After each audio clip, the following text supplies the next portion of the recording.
estás, Ricardo? Bien. Bueno, a propósito leías recién el comunicado de la gente del Colegio de Psicólogos. Sin lugar a dudas, una noticia importante, más allá del paro y la movilización del miércoles, digo. Una noticia importante ha sido la decisión que tomaron, se realizó la cumbre número 43 de Mercosur, y ahí tomaron la decisión entre la presidenta de Brasil, el presidente de Uruguay y la presidenta de Argentina, de suspender a Paraguay en el Mercosur. Pero vale la pena precisar un poco el significado de eso. Además va a haber seguramente una condena de UNASUR, digamos, es decir, allí donde se agrega Ecuador, etc.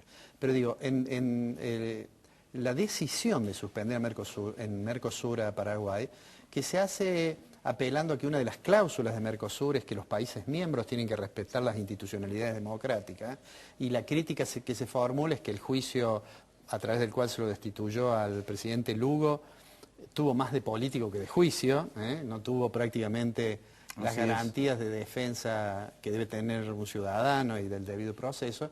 Digo, más allá de esa cuestión, que me parece que es simbólica, que es emblemática, que es el rechazo de un grupo de países que seguramente refleja probablemente la opinión de casi todos los países, yo diría, del continente, para, digamos, expresar su desagrado por un procedimiento que claramente afecta la normalidad institucional de Paraguay, pero sin embargo el bloque no votó nada que se pueda parecer a sanciones económicas, a bloqueos económicos.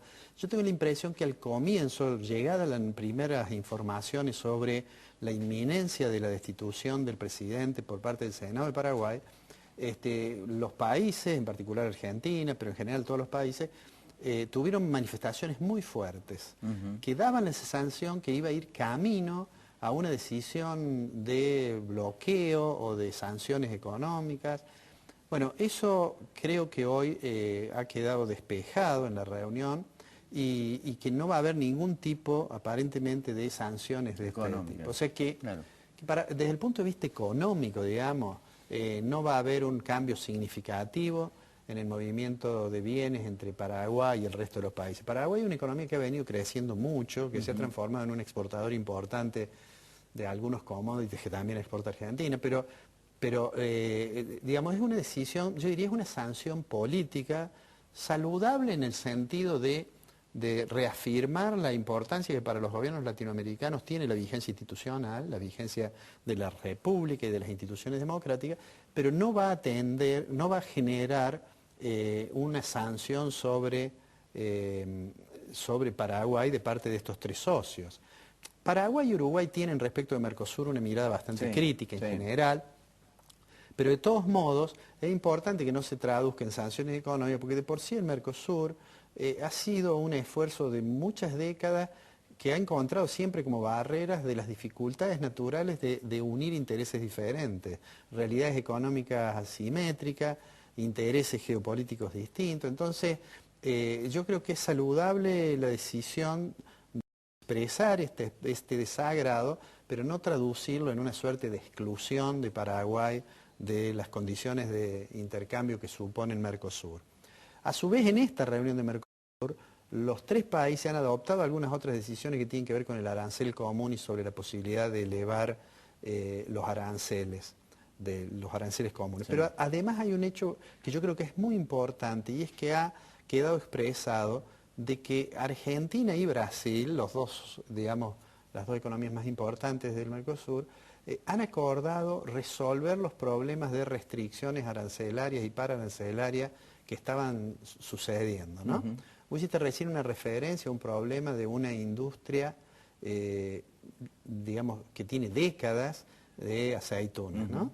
Y uno de los problemas que ha tenido ese sector han sido restricciones de Brasil, además de otros inconvenientes, hago acá abstracción a lo que hemos venido hablando respecto de los costos que en competitividad significa el atraso cambiario. Pero digo, por ejemplo, en el caso de esta empresa quedó muy claro de que decisiones de Brasil Pero al margen perdió el mercado de Estados Unidos. Además perdió el mercado de Estados Unidos. Pero digo, me parece que es interesante digamos, este acuerdo, que por ahora ha sido una declaración, creo que es casi un trascendido periodístico, en el sentido que a partir de julio aquellas restricciones que molestaron mucho a Brasil, que molestaron a Argentina, que no importa si las adoptó Argentina y hubo réplica de Brasil, lo concreto que esto generaba problemas y en un contexto de una crisis global, de una economía argentina que viene mostrando nítidamente señales de que se ha desacelerado, donde ya no llama tanto la atención una noticia de que una planta suspenda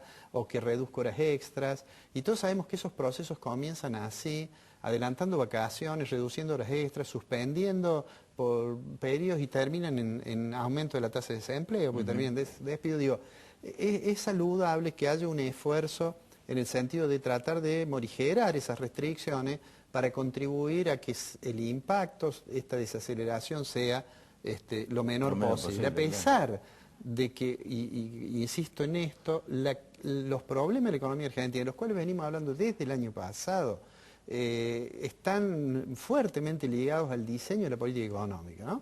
Y entonces, así como hay quienes sienten nostalgias por el pasado, ¿no? Yo digo, hay algunos que quieren volver a el pasado que vuelve, como digo yo, una obra de Unamuno del principio del siglo XX, y hay otros que se inclinan por 1984 de Orwell, controlemos todo.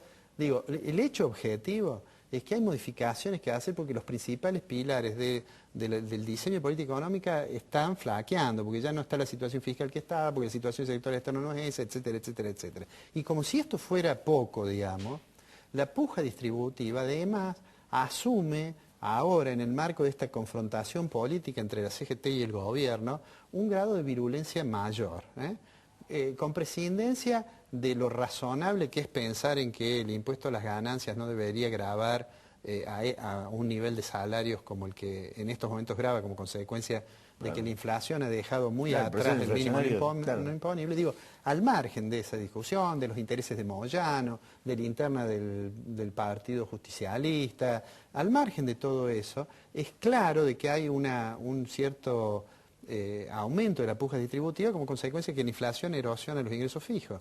Y eso creo que tiene que ver con que el modelo está declinando. Lo que se llama el modelo se empezó a degradar y está en una situación delicada.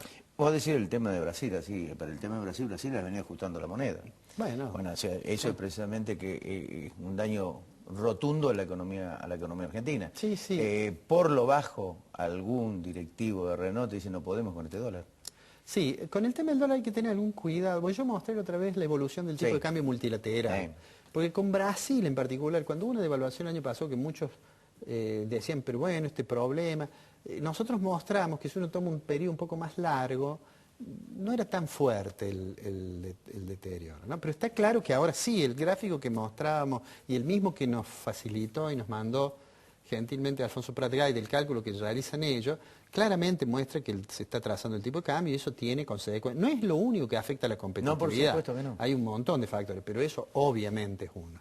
Y lo que creo que es preocupante, que en momentos en que hay que tomar ciertas decisiones que no pueden pasar por volver a estrategias que se emplearon en el pasado y que dieron muy malos resultados, digo, en esos momentos en que hay que tomar esas decisiones que son complejas, lamentablemente, la sensación que en la superestructura política se enrarece el ambiente, crecen las internas, la confrontación asume una intensidad que no había tenido, y me parece que eso tiene que llevar a preocuparnos mucho respecto de cuál va a ser la evolución probable, no solo de lo económico, sino de lo político de aquí a fin de año. Te quedas, vamos a charlar con dos invitados, con Víctor Masalais y con Daniel Boroy. Va a ser un gusto. Ya volvemos.